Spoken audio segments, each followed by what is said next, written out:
पुण्याचा नवले ब्रिज हे एक मृत्यूचं घर म्हणून डिक्लेअर करावं तर नक्कीच लागणार आहे। मी असं का म्हणलं असेल तर मित्रांनो, आतापर्यंत भरपूर असे ऍक्सिडेंट आपण ह्या रोडवरती पाहिले असतील आणि रिसेंटली 2 अपघात झाले, एक परवाच्या दिवशी झाला आणि एक आज झालाय।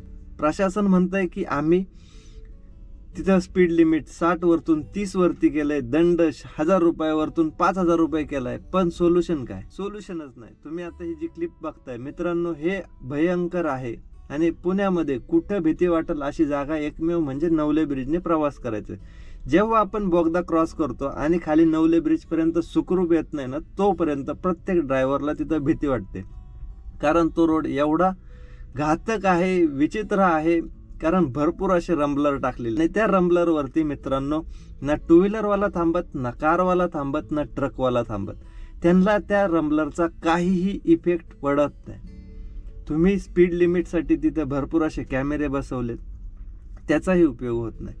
मी एक ड्रायव्हर या नात्याने एक सजेशन नक्कीच देईल, हा जर तुम्ही व्हिडिओ बघत असाल तर हा सरकारी अधिकाऱ्यांपर्यंत नक्की पोहोचवा आणि जर हे सोल्युशन नसेल तर तुम्ही कमेंट करून नक्की सांगा। जसं गाडी बोगदा क्रॉस करते त्यानंतर प्रत्येक 200 मीटर वरती कंपल्सरी 2 स्पीड ब्रेकर टाकणं गरजेचं आहे आणि जेव्हा ते स्पीड ब्रेकर गाडी क्रॉस करायला जाईल त्यावेळेस गाडीचा गिअर असेल पहिला आणि गाडीचा स्पीड असेल फक्त 10चा। 4 ते 5 किलोमीटरचा मित्रांनो वरतून नवले ब्रिज पर्यंत येण्याचा रोड आहे आणि जर ते 200 मीटरचे स्पीड ब्रेकर टाकले तर गाडी कंपल्सरी सावकाश येईल, ना तिथं तुमचं ट्रॅफिक जॅम होणार, ना तिथं तुमची गाडी पळवणार, काही होत नाही। 10 मिनिटं उशीर होईल पण गाडी सेफ खाली येईल। आणि जर तुम्ही रंबलर टाकले तर त्यावरती कारचे सस्पेन्शन चांगले असतात आणि ट्रकचे पाटे सुद्धा मजबूत असतात, त्यामुळं गाड्या स्लो होत नाहीत।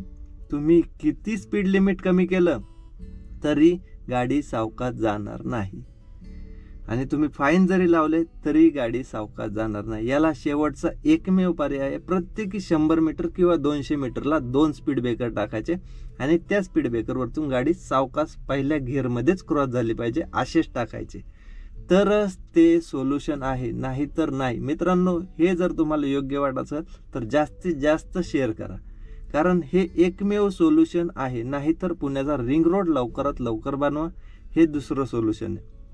गाड्यांना बायपास नाहीये, सर्रास सगळ्या गाड्या पुन्हा सिटी मधून जातात, तुम्ही नो एंट्री करून सुद्धा उपयोग नाही किंवा तुम्ही तिथं फाईन लावून सुद्धा उपयोग नाही।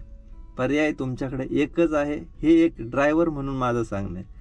जर तुम्हाला पटलं तर जास्तीत जास्त मित्रांनो शेअर करा। हा रोड NHIच्या अंडरमध्ये येतो आणि नॅशनल हायवे प्लस महानगरपालिका NH48 आणि महानगरपालिका, जर याच्यावरती पर्याय काढू शकत नसेल तर धन्य आहे।